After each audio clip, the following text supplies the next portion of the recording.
Je remercie la Fondation Kairos de m'avoir invité. Pour tout vous dire, c'est le titre que j'ai donné à l'un des chapitres de mon dernier livre. Et je pense que c'est une notion particulièrement stimulante que celle de ce Kairos grec.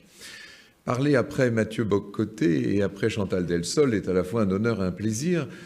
Je voudrais, si vous me le permettez, commencer par un témoignage qui va prolonger ce que disait à l'instant Chantal Delsol, puisque il se trouve que moi-même, je suis un pur produit de cette méritocratie républicaine dont vous parlez. Je suis fils de petits artisans d'un faubourg de Poitiers, d'une famille où personne n'avait jamais eu le baccalauréat, et l'école publique, puisque je n'ai jamais fréquenté que l'école publique, sans aucune formation, sans aucun soutien extérieur, d'aucune sorte, m'a conduit à Sciences Po, à l'école des hautes études et au reste. Donc c'était possible il y a 35 ans. Je sais, parce que j'ai beaucoup étudié cette question et que j'ai rencontré un certain nombre de responsables d'institutions éducatives d'aujourd'hui, je sais que ce ne serait tout simplement plus possible aujourd'hui. Je vais vous dire pourquoi. Je suis entré à Sciences Po grâce à une très bonne note en culture générale. Il n'y a plus d'épreuves de culture générale à Sciences Po. Et même, ça va au-delà, on est en train de supprimer tous les concours pour les remplacer par des admissions sur dossier. Il se trouve que moi, je n'avais pas du tout un bon dossier scolaire, donc je serais resté tranquillement reprendre la boutique paternelle. Bref, vous avez parlé également de courage dans les familles qui, aujourd'hui, sont encore capables de transmettre une certaine culture. Je crois que ce courage est essentiel. En effet, il nous ramène aux deux mots kantiens, si je puis dire, et vous écrirez mots comme vous le voulez, la paresse et la lâcheté. Il me semble que paresse et lâcheté sont au cœur même de ce qui fait notre mal d'aujourd'hui.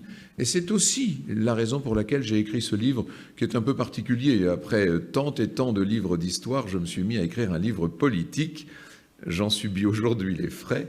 Mais puisque je suis à la peine tous les jours, permettez-moi, en vous le citant et en le citant devant une aussi auguste assemblée, d'en être aussi un peu à l'honneur. Il se trouve que depuis une vingtaine d'années, comme vous le rappeliez très gentiment, je raconte l'histoire à la radio, à la télévision, maintenant sur scène également, et que ça m'a amené à me poser la question de la transmission au premier chef, évidemment.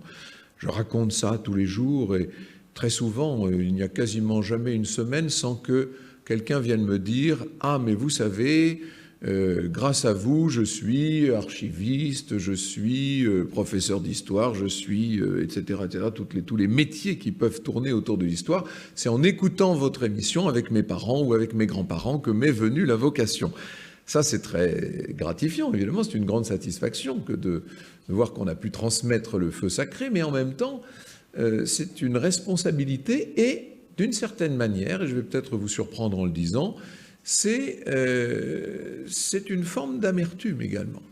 Car je me dis que ça n'est pas à moi, ça n'est pas à nous qui faisons de l'histoire dans les médias, de nous substituer au travail de ce qui devrait être normalement celui des enseignants.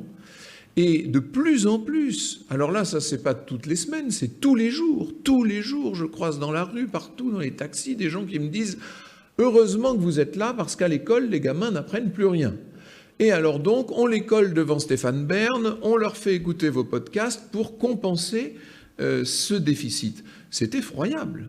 Je vous avoue que je suis d'un côté flatté qu'on veuille bien procéder ainsi, mais d'un autre côté, je suis désolé, affolé, un peu désemparé aussi d'avoir à combler ce type de vide. Ce que je peux faire au mieux, et c'est Europe 1 qui, il y a quelques années, avait créé un programme qui s'appelait « Révise ton bac » avec Franck Ferrand. Ils en avaient couvert les murs des villes avec ces affiches ridicules.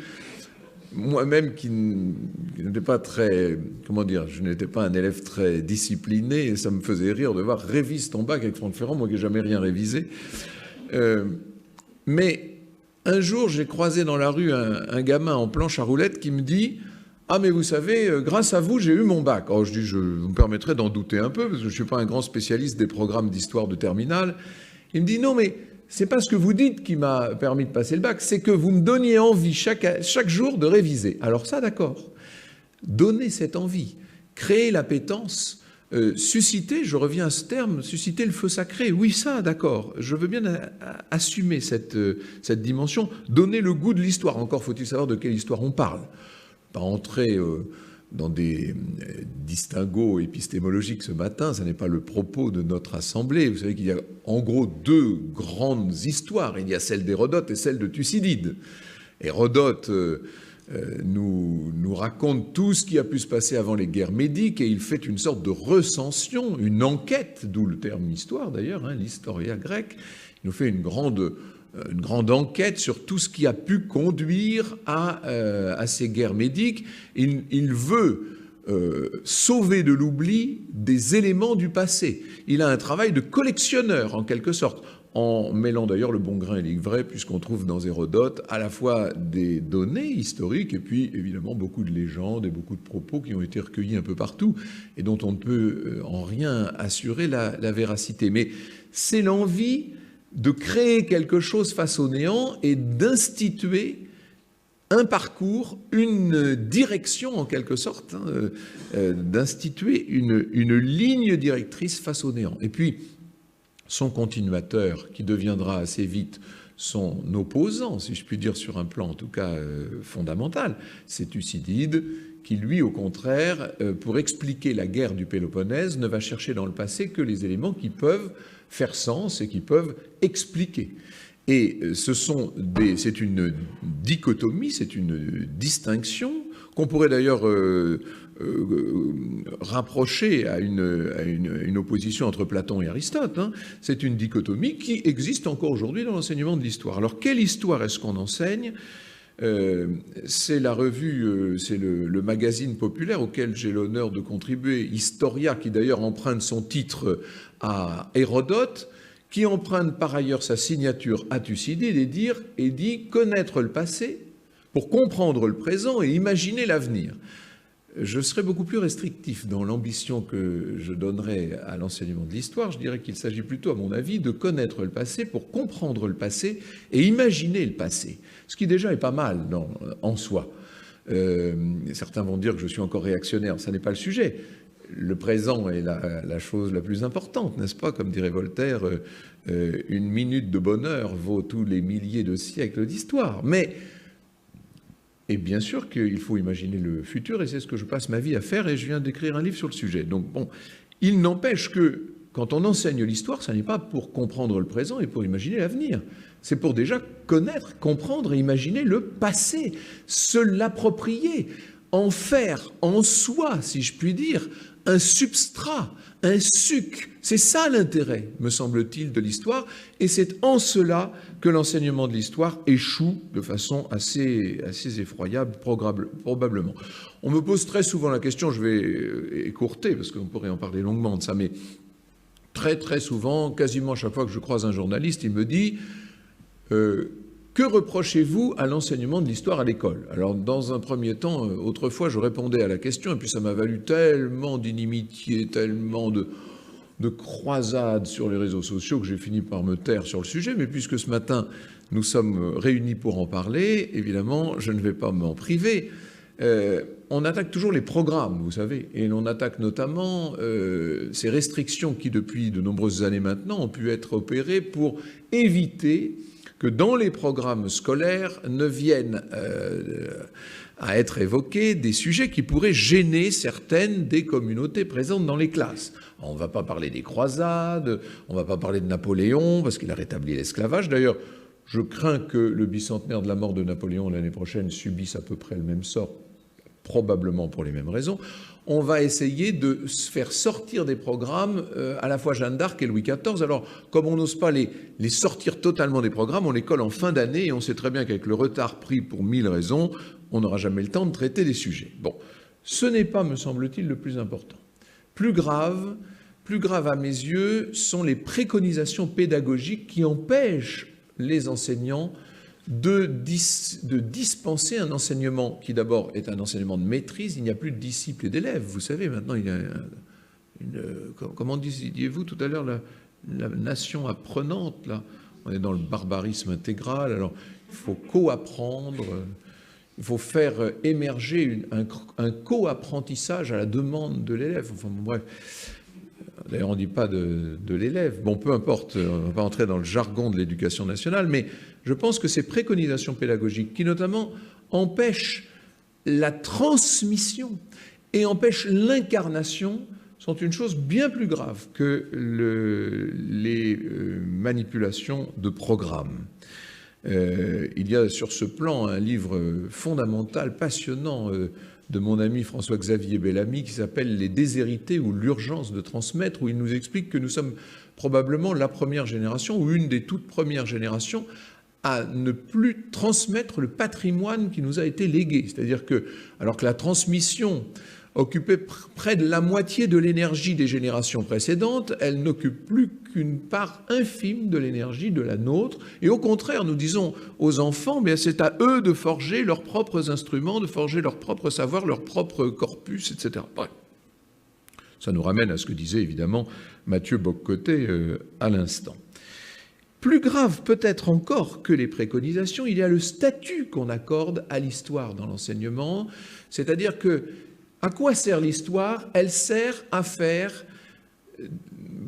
comment est-ce qu'on pourrait dire? C'est un travail, c'est un projet idéologique, hein, bien sûr. Elle sert à faire ce que l'éducation nationale aurait tendance à appeler de bons citoyens, mais ça ne veut pas dire des citoyens qui auraient un esprit critique, qui auraient la capacité, à partir de leur connaissance, de se repérer dans le monde et de choisir les options qu'ils veulent choisir. Non, non. Ça veut dire faire des petits éléments qui rabâchent de manière quasi psittacique tout ce que l'on peut raconter sur l'idéologie dominante, et je ne m'étendrai pas là-dessus parce qu'on va une fois de plus dire que je suis un réactionnaire invétéré, mais je pense que ça c'est plus grave. Et puis il y a un dernier aspect qui me paraît assez embêtant, qu'on n'évoque jamais et qui pour moi est essentiel, c'est que l'histoire telle qu'on l'enseigne est une sorte de résumé, est une sorte de version allégée de la discipline universitaire historique. Je crois que ce n'est pas l'objet de l'histoire à l'école, on confond tout. Il se trouve que, comme vous le disiez, enfin, moi, non, pardon, comme je le disais moi-même, pardon, à l'école des hautes études, j'ai fait de la méthodologie historique à haute dose. Bon, ça, d'accord. Mais parce qu'on est en 3e cycle, que dans le cadre de séminaires de doctorants, on peut s'amuser à ce genre de choses. Mais lorsqu'on est à l'école primaire, au collège ou au lycée, ça n'est pas l'objet de l'histoire. Or, on veut donner d'emblée à des enfants qui n'en ont évidemment pas du tout, qui ne sont pas prêts du tout à les recevoir, on veut leur donner des instruments méthodologiques complexes et sophistiqués, et on veut leur apprendre l'histoire d'une manière désincarnée, d'une manière théorique, d'une manière méthodologique. Ce n'est pas ça l'histoire. L'histoire qu'on doit apprendre aux enfants, c'est un socle commun, me semble-t-il. Puisque votre sujet, c'est le séparatisme, terme que je conteste à tous les égards, mais enfin ça nous entraînerait dans un autre débat, puisque ce sujet, ce serait le, entre guillemets, séparatisme, eh bien il me semble que l'histoire doit être un moyen très efficace de lutter contre ce phénomène. C'est-à-dire qu'on peut donner à tous les habitants d'un pays, quelles que soient leurs origines, quelle que soit leur culture d'origine, quel que soit leur milieu social ou quelles que soient les orientations politiques de leurs parents, peu importe, ou de leur famille, on peut leur donner un socle commun sur lequel asseoir une adhésion commune. Il y a dans l'enseignement de l'histoire, sous une forme incarnée, sous une forme quasiment mythifiée, et c'est en cela que oui, je défends une forme de roman national, même s'il m'arrive très souvent dans mes émissions de démonter des vérités, de fausses vérités ou des vérités établies, peu importe. Pour démonter les vérités établies, encore faut-il les avoir apprises. Et donc, je pense qu'il y a un socle commun, il y a quelque chose, il y a des références communes qui, d'où qu'on vienne et quoi qu'on fasse, nous permettent de nous sentir appartenir à la même collectivité. Et donc lutter contre les communautarismes, contre les désagrégations, et pour parler de manière actuelle, contre les archipels. Ça me paraît essentiel. Et puis, il y a une chose encore plus essentielle. Mathieu Bock-Côté a prononcé tout à l'heure 11 fois, si j'ai bien compté, le terme singularité. Je crois beaucoup, moi, à la singularité. Il me semble que c'est la le plus bel antidote qui puisse exister contre justement cette espèce de faux universalisme de nivellement, d'indifférenciation et de désincarnation. Eh bien, la singularité, elle passe précisément, me semble-t-il, par la constitution par chacun de son propre panthéon, de son propre univers mental. C'est Giraudoux qui, dans La guerre de Troie n'aura pas lieu, disait que le droit était la meilleure école de l'imagination. Il fait dire ça à Hector. Eh bien, je crois qu'en déformant un peu la formule, on doit pouvoir dire de l'histoire, lorsqu'elle est incarnée, lorsqu'elle est riche de couleurs, de sensations et d'émotions, lorsqu'elle raconte l'histoire des hommes, lorsqu'elle demeure ce qu'elle devrait demeurer à l'école, c'est-à-dire un grand réservoir d'expériences humaines, elle est la plus belle école de l'imagination et donc le meilleur atelier de la singularité.